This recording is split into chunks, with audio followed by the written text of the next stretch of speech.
Welcome to Skol Sessions, the Viking Athletics podcast where strength meets smarts. I am your host, Erik Castiglione, owner and head coach of Viking Athletics. We're in the new year. It's January 2023, and for this month's podcast, I will be once again joined by Coach Nivi, and we will be discussing the CrossFit Games Open.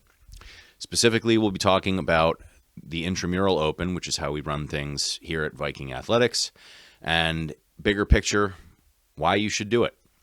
We hope you enjoy it. Stay tuned. In this month's episode, we're going to be talking about the CrossFit Games Open. I am once again joined by Coach Nivi. Hola. Skol. Cheers. Salute. So there's a lot to unpack when it comes to the Open. A lot of different ways that we could have taken this. Last year, we did a podcast on the Open, and I pretty much went over the history of how it evolved and kind of the history of the CrossFit Games and how the Open came to be. So if anyone's interested in that, you can go, I don't remember what episode number it is, but you can go listen to that. We don't need to rehash that. That'll take a whole long hour going into that. Yeah. Suffice it to say, it's changed over the years. So we'll go a little bit over the current format and how it's going to impact our members at Viking Athletics, the way that we do it. We first started doing it this way back in, I want to say 2018. We host an Intramural Open. So what does that mean? We used to divide the gym into 4 teams, and we would put everybody on a team, and whether or not they were going to actually do it, they were still on a team. And so for people that were in specialty programs, we would allow them to do just like 1 rep, and that would count as participation. At the time, we were really pushing Friday Night Lights. It turned into these massive parties, and we cared more about community involvement than we did about the Open. When the games format changed in 2019, when they pushed the 2020 Open to fall of 2019. Yeah, well, the year of 2 Opens. Exactly. That pretty much killed it. Yeah. It's 5 weeks was a lot. It is. It was always funny to watch. Week 1, everybody's tentative. And then they see how much fun it is. And week 2 was kind of big. Week 3, they wanted to one-up week 2. By week 4, everybody's like, oh my God, we're still doing this? And then week 5's like, please stop letting the train hit me. Exactly. And then it was, we're just happy to be done. So yeah. I think the change that they made in recent years to do 3 weeks is absolutely perfect. Mm-hmm. So the way that we run it is we used to draft our competitors. Coaches would nominate captains. Captains would draft the competitors and other coaches, and then they would have to try to solicit the rest of their team. So it was kind of fun because it forced them to get to know other people that they might not know in the gym. But it has since turned into kind of a massive headache. So we now on staff handle a lot of that, and by we I mean I handle. So the way that it's going to work this year is we've already reached out to the captains who have been nominated. I'm just waiting on confirmation.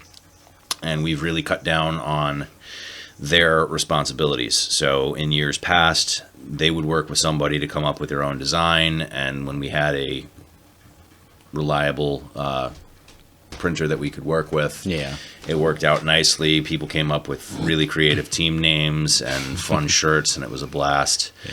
Last year, all the captains kind of banded together and did one t-shirt design and then different colors, which that's what we're going to be doing this year. But I'm going to be the one organizing that. We're going to try working with a new company. We can give them a plug. Oh, I guess, we can. Was it Sherpa Works? Yeah, we're working with Sherpa Works. And if anyone's a fan of like listening to, watching videos on YouTube for the Buttery Bros or listening to Getting with the Programming with Chase Ingram and Bill Grundler, they do all their merchandise, like every single piece. So I was fortunate enough to kind of reach out to them, and then he reached back out fairly quickly, which was kind of surprising because generally when you start growing as a business in that sense, especially in a CrossFit space, you tend to kind of lose track of messages, but he was very attentive. We had a meeting with him over Zoom, and we spent like a good 30 minutes talking and shooting the shit. Really. Yeah, and they already have a design, and they don't normally do multiple colors, but they're willing to work with us if we get everybody. So all our captains are going to have to do is try to corral the troops for their workout and get participation from their team, and then provide me with a head count and sizes for everybody that wants a t-shirt. And we don't have to make the captains handle billing, which we've done in the past. We'll sell them through the gym. It'll streamline the process, make things a little easier. And then as far as who's participating, rather than just dividing everybody, we do now allow people to opt out. So the way it works is if you are a CrossFit member, unless you tell me that you're going to be traveling and don't really want to participate, your name is already on the list for our lifting programs for the barbell club and the powerlifting program and the youth. That's up to the athletes and the coach. So we've had some barbell club members that opt in the last couple of years. We've had some powerlifters that opt in. The youth usually get that programmed, but I think this year we'll probably take it week by week and see what happens with what the actual programming is. Yeah. They've been focusing very, very heavily on movement patterns and movement literacy, so we don't want to necessarily undo that progress for the sake of competition. So we'll see what happens there. But as people join or leave, I distribute them, and as far as age groups, we streamlined the process last year. We used to do literally every single age group.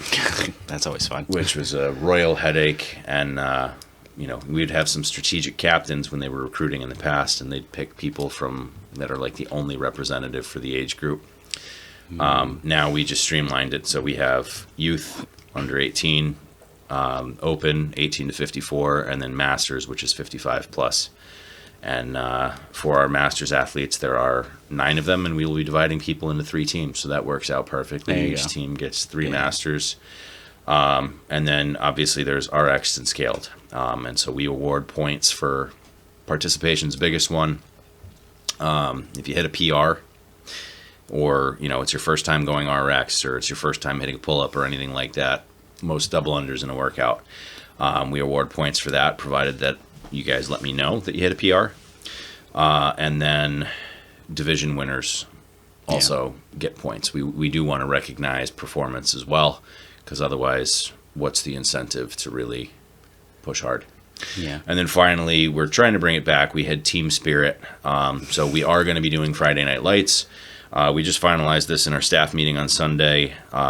For Friday, February 17th, the 24th, and then March 3rd, those 3 consecutive weeks, there will be no 4 p.m. class. We will be doing Friday Night Lights starting at 5 p.m., which just means you show up, you warm up, sign up for a heat time. Sarah Martin's going to be running the heats, and it's up to her to determine when the heats are going to run. You sign up for a heat, you hop in, you get your workout judged, and as long as you submit a scorecard for that, then you get those points. So we're good to go. And it's a lot of fun. So really, other than fun, that kind of brings us to the big question of why bother? I mean, that's the Intramural Open, that's how we do it, but then there's also the Open as part of the larger CrossFit community, where you can sign up online, pay $20, and you are now entered into the worldwide competition. So for people that aren't necessarily trying to qualify for the age qualifier or quarterfinals, semifinals, and games, what's the point? Why bother with any of this? I kind of like that we started off on this foot, because shameless plug for me, this is my first Open with you guys. So it's always interesting. I always want to know how everyone does the Open, because everyone does it a little bit differently, right, especially with an intramural one. Everyone has different ideas. Some people like it very rigid and kind of like, hey, I need it to be this exact thing every single week, and we'll just base points off that. I've seen some gyms being very like fluid with their point giving. One, it might be like, hey, whoever had the most people show up one week, all right, who had the most decorations the next week, things like that, and make it super We lumped fun. that all in with team spirit. Yeah. And pre-pandemic, it got absolutely out of control, where each team would try to one up the others. Like, it was a massive potluck, and we just ended up with so much leftover food. So, I mean, I like food, but I'm just saying. well, when each team's bringing their own crock pot chili and meatballs and other, veggie platters and chips and salsa, and you have that 4 times over, it gets to be a lot. So we kind of switched and had people coordinate. So I think last year each captain took 1 week, and it was Yeah. like, all right, we're responsible for this week. Yeah. And that worked out nicely. It's fun. And my hope is this year's even bigger and better than last year. Last year was kind of a rebuild. It was the first time we've really done it in a few years. Yeah. And so we're bringing it back. Yeah. But why should I do it? That's always the question. I get that a lot as a coach too. It's like, why? Well, what's the point? I don't want to pay $20. It's like, well, you don't have to pay $20 because if you come to class on Friday, you're going to do the workout anyway. Right. So why That's not do it? a But good what's point. the point? I didn't mention that, but yes, we program the open WODs as the class WOD on Friday during the open. So if you show up, you will be doing that workout. But why should I do it, Coach? I was asking you that. I don't know. Like, I've heard every excuse. It's like, I don't really want to be. I think that the biggest thing that we have to kind of fight against as coaches and as an affiliate owner for yourself, it's kind of the stigma that the games and the entire competitive side of CrossFit brings to the table. Like, while it's fantastic to watch, I get it, but it does have its little bleeding effects on things. And I think something like the Open, which is the start of the season, I think it sometimes gets overshadowed that, hey, this is supposed to be a community event. And I feel like we've gotten back to that a little bit, especially with things that have occurred. So I went back and listened to the last Open podcast, and Castro had just gotten fired. And going into that Open, it was Boz taking over. And Adrian Bosman is a very different beast from what Dave was. And their mentality is a little bit different. Like, they were good friends. They worked very, very well together, but you can definitely see the difference. So I'm curious, before we kind of get into the why in a little bit, it's like, what did you think now that we have a full, like almost a full season, right? We get to see that this will be his first Open on his own, because going into the Open, they had the workouts from Dave. They modified it slightly because Adrian wanted something a little bit different and wanted to kind of tweak it in such a fashion that one stage flows into the other in terms of testing, right? Do you know what changes he made? I know to the middle one, there was, I think it was the one with, The deadlifts and the burpees? there was a slight change to that one. I know the one with the box jump overs. Okay. There was a change there because there was supposed to be a different movement because, Yeah, that was the first one. yeah, it should have been the first one. There was something very significant, like the box jump overs weren't supposed to be there, but he subbed it out and put that in there because he wanted to change the flavor of it. And again, we're talking about an Open that, according to Dave Castro, was going to be super painful. And, Right. I do remember that. That was his prediction, was Yeah. pain. Yeah, and I don't think that's the right message we want to send in terms of the Open when it comes to a community event. Yeah, and I agree with you there. And that was something that I talked about in last year's podcast. Was for a lot of it, he kind of he's not only a former SEAL, but a former SEAL instructor, where you are literally trying to break people, and whoever's left standing is who you want. So, my issue with the games over the years has always been, he kind of brought that mentality in and lost sight of the fact that you can test people without breaking them. And when it's a fitness competition, if you truly care about the athletes, generally you don't want to break them. You want them still standing so they can be ambassadors to your sport. So going in and kind of pushing the whole pain mentality, obviously there's discomfort and pain associated with it, but that's never the goal. Now, how much of that was real and how much of that was just bravado, because that's who he is. Because he's the bad guy of CrossFit. Right. And I think that's the thing he will be remembered for, right? He was like the bad guy all the athletes were going after. And I take a little issue with that, just because the first stage of this is about the community. Yeah. And I think a lot of people know Dave Castro as, oh, he's the guy, director of the games. He programmed everything for the games and this, that, and the third, but they forget that he's also involved with the affiliate side. And I think he lost sight of that a little bit. Like, he does very well now. Yeah, he's more involved in that. I mean, how long was he gone for? Like maybe 6 weeks. 6 weeks, and then they brought him back. They brought him back, and that's what he does, is now community outreach, and he's big in back to the roots of CrossFit, which was always the affiliate. I will say this for him: he did a hell of a job growing the games. Yeah. You know, realizing that wheeling the bar across the floor as you progress from movement to movement has a great visual effect for the spectators, so they can see exactly where in the workout somebody is, rather than just trying to follow the rep count.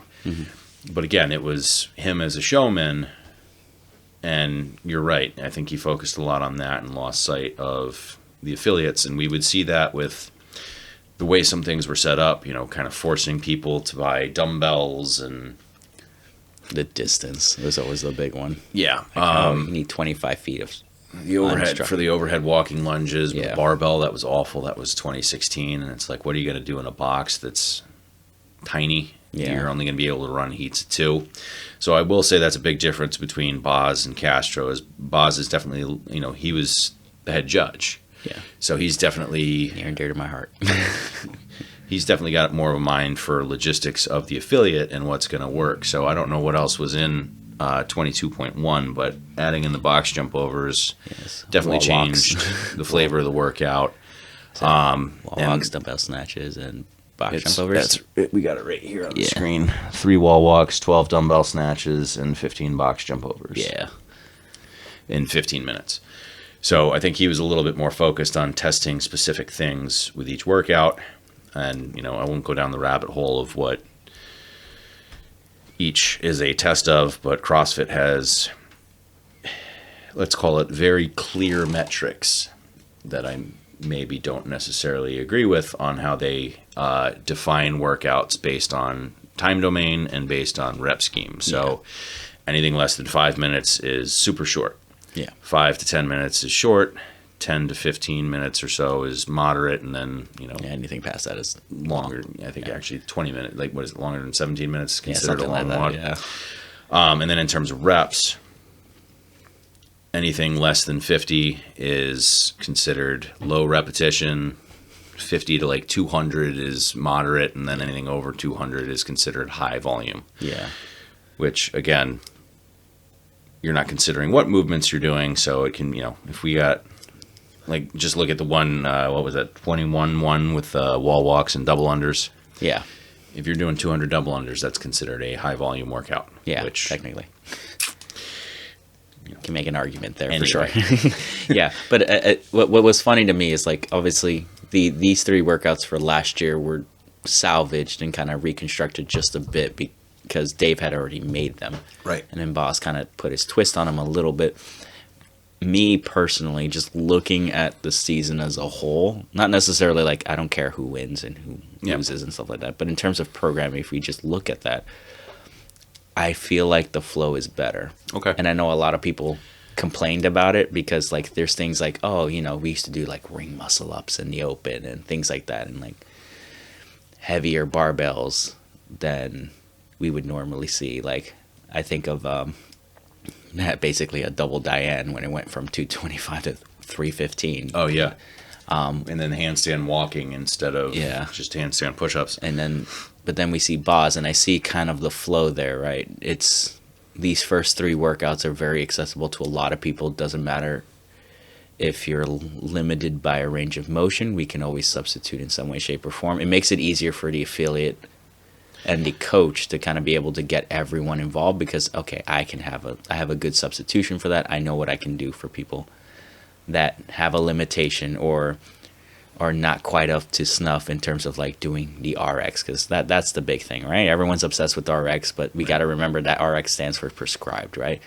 If we're not quite there yet, that doesn't mean we should force it. That doesn't mean you should necessarily not try. If you're able to do it and do it consistently and do it safely, there's no reason not to try. So I think you hit on a big point there. you're talking about the first 3 workouts are very accessible, the open, because the format has changed. It used to be open, then regionals, and then games. Now you got open, then quarterfinals, then semifinals, and then the games. And that evolution, you have to basically earn the more advanced movements. Like, okay, I made it to quarterfinals. Maybe now I'll see muscle ups. Yeah. And then you make it to semifinals. Maybe now you'll see the heavier weights. And then you make it to the games. So you kind of have to earn that. Yeah. Which that whole flow really reflects the early days of the Open. So like you were just saying, you can scale it now. Now they have, what is it, RX scaled, and then Foundations, which Foundations is you do whatever scaling option you can do, which is fantastic, because until I think 2016 was the first year that they had the scale division. Yeah, the scale division they did, And before that, it was, the flow was built into the workout, with the exception of the first year where they absolutely screwed up with back in 2011, where they had muscle ups as the first workout or first movement in the first, I remember that. Yeah, and you had a bunch of people staring at AMRAP in 10 minutes. Yeah, week 4 of 2011. So like the flow of competition and the different levels of competition now kind of reflects the early days of the Open, where there was no scaled division, and it was the same thing. You start with a basic movement that everybody can do, and as you progress through the workout, you get to the more advanced stuff, but you had to earn it. Yeah. And it was this was the great separator is, okay, I can't do double under. I'm going to get through my wall balls as fast as I freaking can, and then who knows? I'll spend the next 7 minutes trying to do my first double under. Yeah. And you'd see things like that. Yeah, and the flow is very significant in that sense, where you can kind of see, hey, you have to earn your right to see those movements. So like in quarterfinals in the AOQ, you saw ring muscle ups, and everyone was like looking for it, right? And everyone wanted it in the Open, because like, does it have a place there? Not anymore with the way that it's evolved. Yeah, you can make an argument in the other direction. I mean, you had the bar muscle ups. But again, you had to earn that, right? You had to get all the way through all those thrusters and the increasing weight, and you had to get through chest to bar. It wasn't many, but it was enough to kind of like, if you hadn't been working on them, you were going to pay for it. Yeah. But I think the biggest message, and you saw this at the games especially, but then once you see that lesson at the games with Boz, you can kind of see the writing on the wall all through the Open is the basics. And that's what I love about Boz is he made it a point. I forget what podcast he was on. He's like, when it came to the games, they asked him, it's like, is there anything you can kind of give us? It's like, hey, if you think you're good at something, I'm going to find out if you really are good at that. And it's like, it's hammering the basics. And I say that because the first workout that comes to mind from the games is the one with single unders in it. Oh, yeah. And a lot of us frown upon that. And he's like, oh, I'm tired of doing singles. And even the games athletes were complaining about it. Like, oh, this is stupid. I don't want to do single unders. But yet, single unders is what knocked out Tia Claire Toomey. Couldn't do 100 unbroken. Yeah. They had to do 75 unbroken. She hit 72 and tripped. Yeah. And had to start all over again. Was it 75? I don't remember the number. It's like, it's the idea that like, hey, you should be good at these things. Let's see if you actually are. And that's funny because we've seen it in the past where games athletes could not do single unders because they're so used to doubles. Yeah. And they can't feel the rope when it's going. Yeah. Yeah. And then and then I think of what was that one workout with the handstand push-up, but they're facing the wall. And a lot of people don't know where that came from. It's like, it's in the CrossFit Journal. When you're learning how to be inverted, and that's where wall walks came from too. The idea of the wall walk going up and facing the wall. The idea is like, you should be able to hold your form, especially when it comes to the hollow position, and not bowing your body out in different directions, whether flexion and extension. You should be able to hold that perfectly and show control in that manner, and doing that style of handstand push-up before you're allowed to flip the other way and actually kick up against the wall. Yeah. Because that means you show control. It shows that you show control, and it's hammering the basics. I think a lot of people lose sight on that, and it's a blessing and a curse when it comes to CrossFit, is you generally throw people right into the middle of a progression, and then you kind of move in both directions from there. And I think all too often, and this is what Boz was hammering, is that people forget to regress rather than just trying to progress. And you see it You see it in everything. You see it in lifting. People don't want to take the time to correct weak muscle groups. Yeah. But even in the gymnastics, it's okay, great. I can already do pull-ups and chest to bar. Now I got to get that muscle up. I got to get that muscle up. And I use myself as an example. I remember getting my first ring muscle up, and then I could not. I got like 3 or 4 the first day, and then they actually showed up in a workout, and I could not do them. Yeah. And it was go back and hammer low ring drills, all the transition drills, and I forget the workout. It was like a minute of max push-ups, a minute of max something else, and then 5 minutes of max muscle up. So it was supposed to give you plenty of time to rest. And I think by the very end, I managed to get like 1, because I spent that time doing foundational drills. And it's like, you can't lose sight of that. And and I'm using all of this as kind of like a very long-winded circle around the drain as to leading as to why, is because this is kind of everyone's annual checkup, right? Yeah. It's the Open. It's the annual checkup for all of us. And it's like, how far has our fitness taken us? Have we advanced as far as we wanted to, as we planned to, right? We all set goals at the beginning of the year. Hopefully. See our last podcast. Yeah. plug. We all had these expectations at the beginning of the year. Well, how did we follow through with our plan? Did things go according to plan? 99% of us, no, because it never actually goes according to plan. Things come up, life happens, curveballs occur. Everybody's got a plan until they get punched in the face. Yeah, good old Mike Tyson. But the idea is that this is your annual checkup. So we know that we're aware that those curveballs are there. It's kind of the idea behind programming in CrossFit anyway, right? It's to mimic everyday life. We don't want you to do the same things over and over and over and over again. Like, hey, Monday is leg day, so everyone's going to skip that day. Tuesday, we're going to do chest, so everyone will be there. Wednesday is cardio, so again, the gym will be empty. Things like that. It's to show the variance of life in workout form. And it's like, okay, how have I adjusted during the past year? Am I a little bit better than what I was before? And it's the idea of health, because we know what the idea of fitness is. As coaches, we know what the idea of fitness is based on CrossFit standards in terms of that nice little graph that we draw, right? The power output on one side, we have time on the other. Do 30 workouts, 1 every day for a month, and you have all these little dots. It creates a curve, and then that's your fitness. For the uninitiated, what we're talking about is straight out of the CrossFit Level 1 manual, and it's basically you create a scatter plot of workouts, and your score is power over time, and it's that the area under the curve that forms is your work capacity over broad time and modal domains. And that is the definition, the CrossFit definition of fitness. And then so what we do with that, and I think a lot of people lose sight of, like, I need it right now, I need it right now, I need it right now, I need to do it now, I need to be as fit as possible right now. The idea is that if we add the third axis, probably the most important axis, because it's something that we can't control, it's going to happen, is age. It's like, okay, what does that curve look like in my teens? What does it look like when I'm 20? What does it look like when I'm in my 30s and 40s and 50s? So it's, obviously there's going to be a point in time where that fitness dips, but in relation and kind of like as a ratio compared to other people of that same age, how do I look? Obviously, we all feel like in our 20s, that's our prime. I think I was talking about this with someone yesterday at the clinic. Guy came in for a chiropractic appointment. He was just like his first appointment, but there was nothing wrong with him. He just wanted to get adjusted because he's 30 years old. And we were talking about like how it felt like we were indestructible in our 20s, and I think it's the reason for it because nothing hurts yet. And it was more like, hey, I need to keep grinding and keep grinding. I need to go 100% every single day.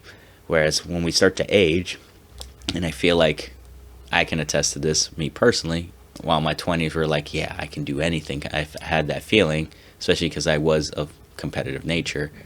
Coming into my 30s now, I've kind of never been fitter in terms of like overall fitness. I feel fitter than I was. Obviously, if you look at my scores and by comparison and you do the whole percentile thing, I'm not as fit as I used to be. But I'd be curious to adjust for how the level of competition has changed and as spiked, well. But in comparison to any other time in life, I've never been healthier. I've never moved as well as I do now. And those are wins that I would take all the way. Any other day. I'd rather have that than a PR, because if everything's still working correctly, if I'm able to maintain myself, but not having to grind myself into the ground for 4 hours or 3.5 hours in the gym, then it's well worth that time. And using the Open is kind of like, all right, maybe I might not be able to go as fast as like the young bucks. Cool. I don't care about that, because the idea is that this is my yearly checkup. This is my, all right, given everything I've been through in the past year, have I been able to stay on track? And it's it's kind of like the humble pie, right? If we know we haven't been doing what we needed to, the Open's going to tell you very quickly that, hey, you didn't stick to at least some form of plan. You weren't as consistent as you thought you were. So let's fix that. Yeah. It gives you an idea of like, okay, what do I need to fix? And kind of look back on, okay, I could have done better here, but this occurred. I could have done better here, but this occurred. It's testing versus training. Yeah. And, it's funny that you say that, is, my goals have definitely changed over the years, and I definitely don't do as much traditional CrossFit anymore. It was actually, I repeated 22.3 on Saturday, and as people were coming in and I'm finishing up, they're like, "You're doing a WOD?" It's like, to be fair, I do more than you guys see. I just generally train alone, and the only things that I film are my max effort lifts for those days.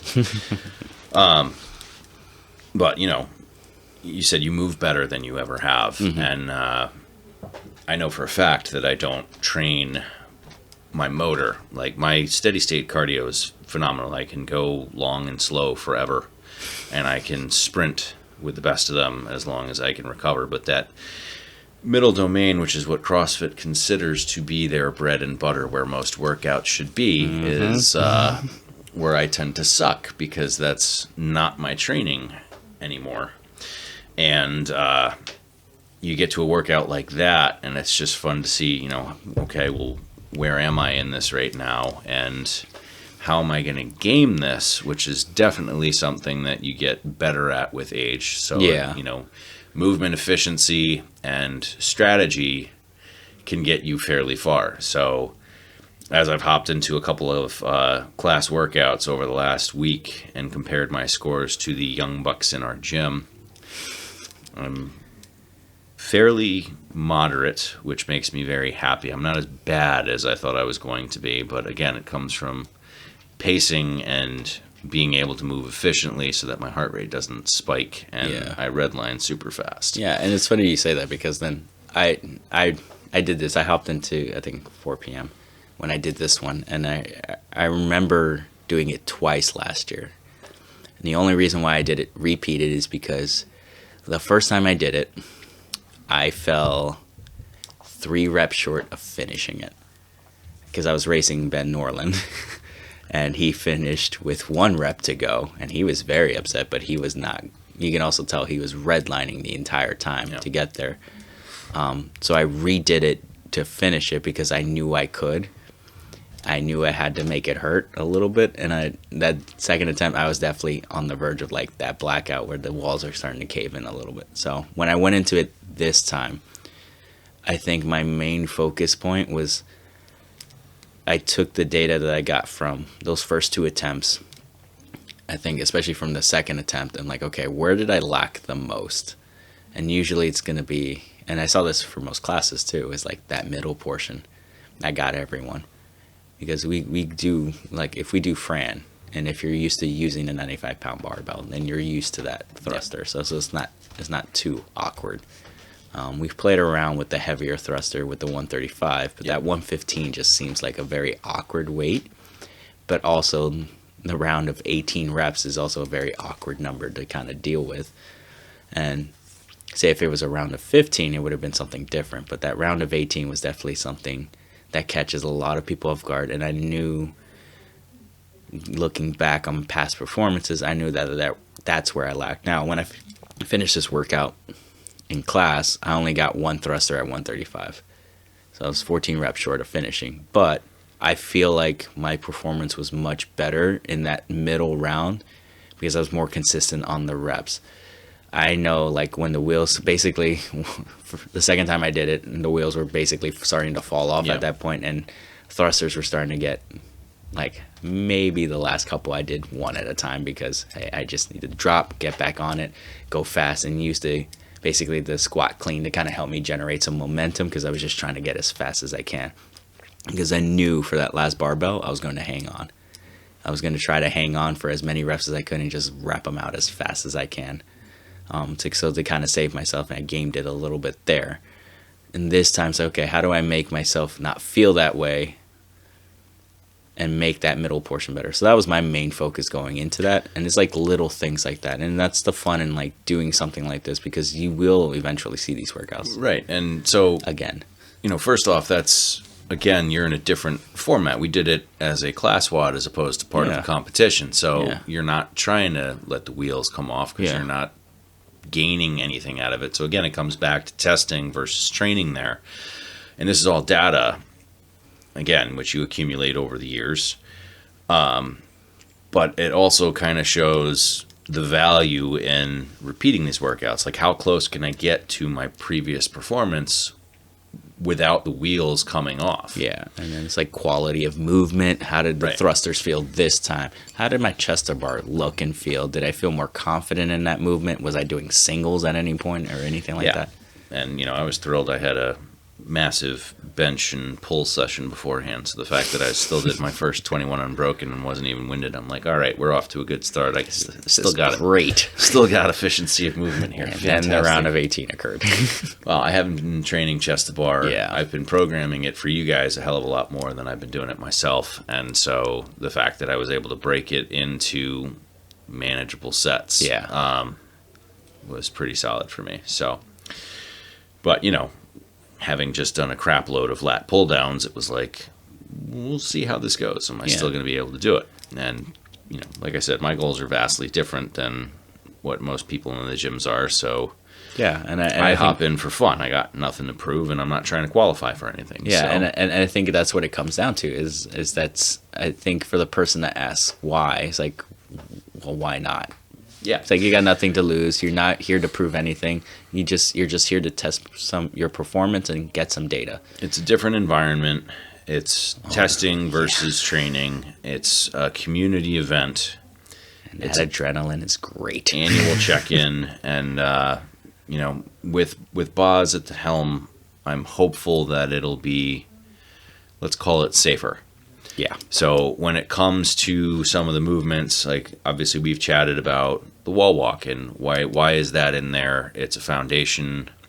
My beef with it has always been that I don't believe it should ever be done for time. It's kind of a teaching tool, the same way that we do snatch balances as a drill. If you're going to throw a workout in there with snatch balances, that's just irresponsible, and to me shows that you don't really understand the use of the tool. That being said, why are there wall walks in there? Sure, you can harken back to the foundations of gymnastics, but, and I've written a blog post on this in the past, is when you're in a competition, it's not necessarily about quality of movement. It's about meeting a movement standard. Yeah. And look back over the years at every single handstand push-up standard that's been in effect. It's changed from year to year. 6, every time. 10, 15 versions. That measurement of the forearm, I think, was actually the best one. And I did it's pretty close. I think my blog post that year was entitled, "Ow, My Pride." Because it humbled so many people. The only issue with it, since you had to get your heels above the line, was that it encouraged you to flex your feet instead of pointing your toes so that you could elevate your heels. Yeah. But if you didn't maintain a tight core, if you didn't maintain that hollow position, if you tried to get your hands too wide and cheat the movement in any way, you were punished. Yeah. But there were still issues of people cheating the distances and not measuring correctly and everything. So my feet are off the wall, just like an extra inch. Right. Slight bend in the knee. With the wall walk and the standard they imposed for that, it's definitely an ease of judgment thing as opposed to it's there's no cheating it. Yeah. So while I'm not a huge fan of it. I can completely understand why it's there. And then we get to the, 22-2, all the deadlifts and bar facing burpees that Absolute cringe. pain. Just Absolute spinal. pain. I broke my back. More Mike Tyson. Oh, yeah. But again, you've got time under tension in a movement that's going to spike the hell out of your heart rate.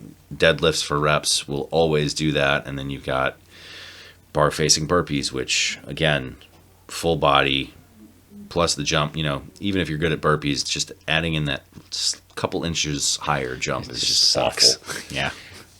So what was that a test of? Pretty much pure motor. Because what was the cutoff on that? 10 minutes? I think so. Yeah. So again, now you're looking at what CrossFit defines as a short workout. So what we had? We had a 15-minute time cap, a 10-minute time cap, and then a 12-minute time cap. Oh, yeah. Yeah, you're mostly right in the middle of the CrossFit time domain. So when it comes to the workouts and what we're going to see this year, I'm very, very curious. In years past, and I've got my spreadsheet open here with all it's color coded so we can see what workouts have been repeated through the years. He will print them out and laminate them for you guys. I used to be pretty damn good at guessing what was coming. So even if I was completely off on week 1, by the end, I'd either have it right on the money or pretty damn close. And I did call in 2021 that we were going to be repeating the dumbbell snatch and burpee box jump over 1. Yeah.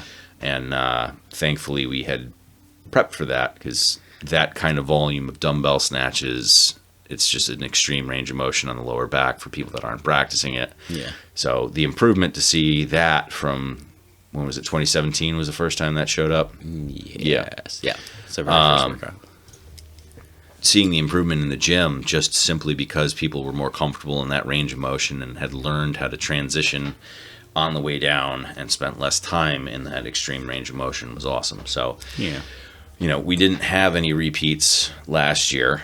I don't think we're going to have it either. I don't know.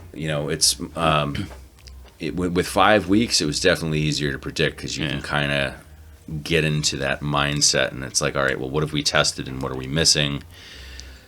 With 3 weeks, it's significantly harder, because there's a very limited space and only so much to test. Yeah. So what are thoughts on the fact that there's a kettlebell in the equipment list? I actually saw some discussion online, Yeah. and people were concerned about a lot of it, and I have to go back and check that. I forget. Boz apologized and said he wasn't clear enough. I know some of the items are for quarterfinals, Right. But I don't think that was one of them. I don't recall. I'll have to go find that discussion again. And I know that there's going to be distance, so I don't think it'll be a kettlebell swing. I think it'll be something easier to judge than that. Kettlebell walking lunge or something. Probably like front rack lunge, or like just the farmer's carry or something like that. Yeah. The kettlebell swing has a fun history, and seeing as I've been involved in CrossFit since 2005, before the games even started, I've been, I was down in the Mid-Atlantic when regionals really picked up, and I'll never forget, I think it was AJ Moore was his name. He was a very high-level competitor, and at regionals, it was a 70-pound swing, and the standard of movement for the kettlebell swing was the bottom of the bell had to be parallel to the ground. Yeah. Which, if you've ever done standard straight-armed American swings all the way overhead, the kettlebell is slightly pitched forward. Yeah. So it was 100 of those swings. It was a chipper. It was like 100 of different movements. And I swear to God, he got no reps on like 96 of them. Jesus Christ. He wound up doing like double the amount. And, Pat Barber, Manimal at the time, did like 6 in a row and got no reps on 6 of them. And stopped, asked the judge, like, what the hell do I need to be doing? And so then he kind of figured out, this is where the elevator swing came from, by the way, the bent arm, basically the two-handed snatch. Yeah. That was the fastest way to get to kettlebell overhead with the bottom parallel to the ground. So, yeah, the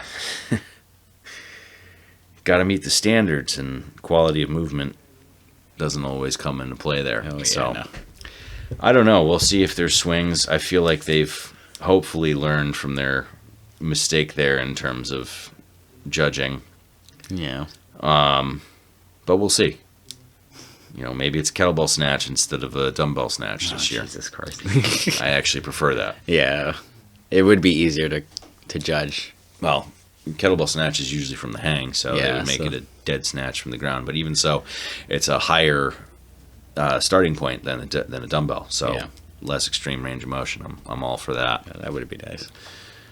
So we'll see. There's going to be you look back at it, what movements have always shown up? Burpees. Has that been every year? I think -1. I think there was one. It used to be like toes to bar was one of them, but I don't think they had them last year. It was pull-up progression instead. Pull-up, chest to bar, so no toes to bar. No toes to bar at all. Thrusters have always shown up, and I think... that's every year. I think burpees is the other one. I think those are the only two at this point. Yeah, I think they eliminated a lot. I think there was quite a few going into last year that they had. And then, they killed it. So, I think burpees and thrusters are the last remaining ones. Hopefully not in a couplet, because those are just awful. I know. And then just because you said that, now they're going to. Boz is listening to this right now. Shouldn't have put that out in the universe. And now... That's my bad, everybody.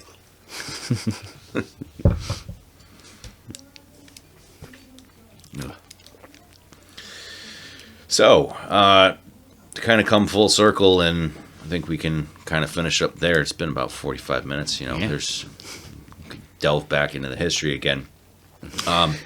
We talked about the Intramural Open and how we do it at Viking Athletics.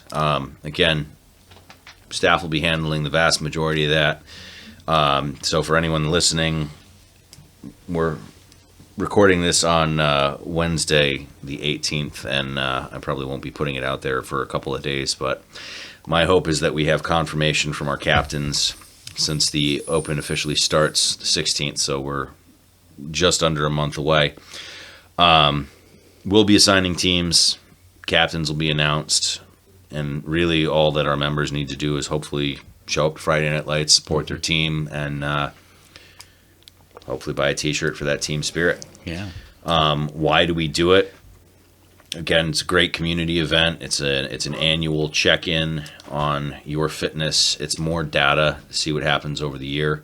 I also left out a big one is, we talked about the competitive environment, your testing versus training. I can't tell you how many times we've seen people get their first chest to bar the PRs that happen. The first of anything is like the greatest feeling I've ever had as a coach. Huge one. I love that so much. And we see it a lot during the Open just because you go in and you're like, what the hell? Like something like 22-3 where you got that progression of skill and progression of weight. Great, I can do pull-ups. I've never tried a chest to bar. And you're like, okay, well, I've got, I've still got 9 minutes to go. Yeah. Might as well try and see what happens. And the number of times that you see that pay off is fantastic. And then, with Boz running the show now, I think we'll see things that are a little bit more logistically friendly. It may not be as flashy, but it's definitely going to be done with the affiliates in mind. So I'm very excited to see what they come up with. And they'll be announcing the first workout on February 16th. I believe it's still at noon, right? Now noon Eastern Standard Time? Noon, yeah. I'm glad they made that change. That was the other one, is it used to be 8 p.m. that night, and we'd be scrambling to try to set everything up for... We need to print off all those scorecards. All the scorecards, taping the floors, everything else we needed to do. So, very, very happy to do that. And then... for anyone that is trying to qualify for the next round, make sure you pay attention to the game site. I believe they use, you can talk a little bit more on that, they use specific apps that you need to use to record and video your workouts for video verification. And if anyone is looking for that side of things, just come talk to me. Yeah, I can take care of it. And we'll get that squared away. Yep. And in the meantime, stay tuned. I'll be sending out an email announcing it officially, and I got to go take my judges course. So that makes two of us now. I got to go do that. Yeah. Hey, at least I get CEUs for it. Yeah. I get 2. Must be nice. One day I'll be there. All right. Well, thank you guys for tuning in. Nivi, thanks for joining us once again. Biggie. Skol. Oh, mine's empty. Oh, mine isn't. And we'll catch you guys next month. See you in the gym.